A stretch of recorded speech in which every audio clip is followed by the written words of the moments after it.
Hello, അങ്ങനെ ഞങ്ങളിപ്പോൾ 2 ആഴ്ചയ്ക്ക് ശേഷം ഇന്ന് ഞങ്ങൾ പുറത്തു പോവാണ്. ഞങ്ങൾ ഈ 4.5 വർഷത്തിൽ ആദ്യമായിട്ടാണ് കേട്ടോ ഞങ്ങൾ 2 ആഴ്ചയൊക്കെ പുറത്തു പോകാതിരിക്കുന്നത്.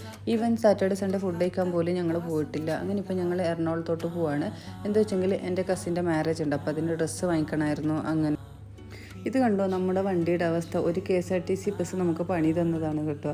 ബസ് ഇത് കുഴിയിൽ വീണപ്പോൾ നമുക്കാണ് പണി കിട്ടിയത്. നമ്മളങ്ങനെ ഇപ്പം കഴിക്കാൻ വേണ്ടിയിട്ട് വന്നിട്ടുള്ളത് പുഞ്ചിക്കര കുസീന എന്ന് പറയുന്ന ഒരു റെസ്റ്റോറൻറ്റിലോട്ടാണ്. ഇത് സീ ഫുഡ് റെസ്റ്റോറൻ്റാണ്. നമുക്ക് ഇവിടെ പോയെങ്കിൽ ലൈവായിട്ട് അവർ ഫുഡ് ഉണ്ടാക്കുന്നതൊക്കെ കാണാൻ പറ്റും.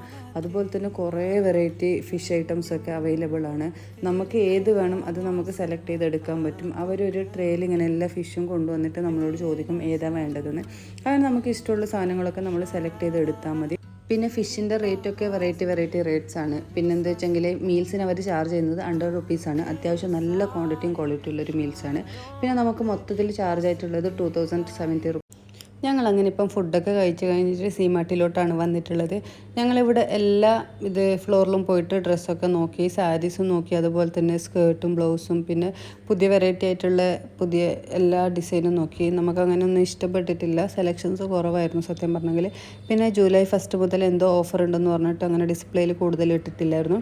പിന്നെ അതുകഴിഞ്ഞിട്ട് ഞങ്ങൾ നേരെ ജയലക്ഷ്മിയിലോട്ട് പോയി. അവിടെ അത്യാവശ്യം നല്ല സെലക്ഷൻസൊക്കെ ഉണ്ടായിരുന്നു.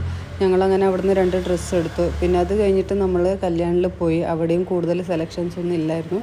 പിന്നെ അങ്ങനെ ഞങ്ങൾ നേരെ ഒബ്രോൺ മോളിൽ പോയി സൂസിനെ കുറച്ച് സമയം കളിപ്പിക്കാമെന്ന് പറഞ്ഞിട്ട് പിന്നെ അങ്ങനെ അവിടുന്ന് നമ്മൾ കഫറ്റേരിയയിൽ നിന്ന് അവന് ദോശ വാങ്ങിച്ചു കൊടുത്തു. നമ്മളും അല്ലറ ചില്ലറ എന്തൊക്കെ വാങ്ങിച്ച് അവിടുന്ന് കഴിച്ചു.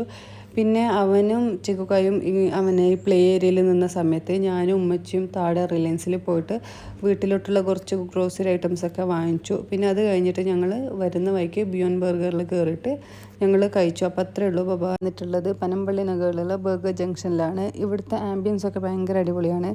പിന്നെ ഞങ്ങൾ പോയപ്പോൾ തന്നെ ആദ്യം ഞങ്ങൾ സിസുവിന് ഫ്രൈസ് ഓർഡർ ചെയ്തു. അതുപോലെ തന്നെ ഒരു ചോക്ലേറ്റ് കോഫിയും പിന്നെ ഒരു ഐസ് ടീയും ഓർഡർ ചെയ്തു. പിന്നെ അത് കഴിഞ്ഞതിന് ശേഷം ഞങ്ങൾ TBJ അൾട്ടിമേറ്റ് ബീഫ് ബർഗറും പിന്നെ ഒരു ചീസി ചിക്കൻ ബർഗറും അതുപോലെ തന്നെ അവിടുത്തെ സ്പെഷ്യലായിട്ടുള്ള നാഷ്വൽ സാൻഡോ എന്ന് പറയുന്ന ഒരു സാൻഡ്വിച്ചും ഓർഡർ ചെയ്തു. നാഷ്വൽ സാൻഡോ കുറച്ച് സ്പൈസിയാണ്. അതുപോലെ തന്നെ 2 ബർഗറും ഭയങ്കര അടിപൊളിയായിരുന്നു. എനിക്ക് പേഴ്സണലായിട്ട് ഇഷ്ടപ്പെട്ടത് ബീഫ് ബർഗറായിരുന്നു. അപ്പോൾ അത്രേ ഉള്ളൂ. Okay, by.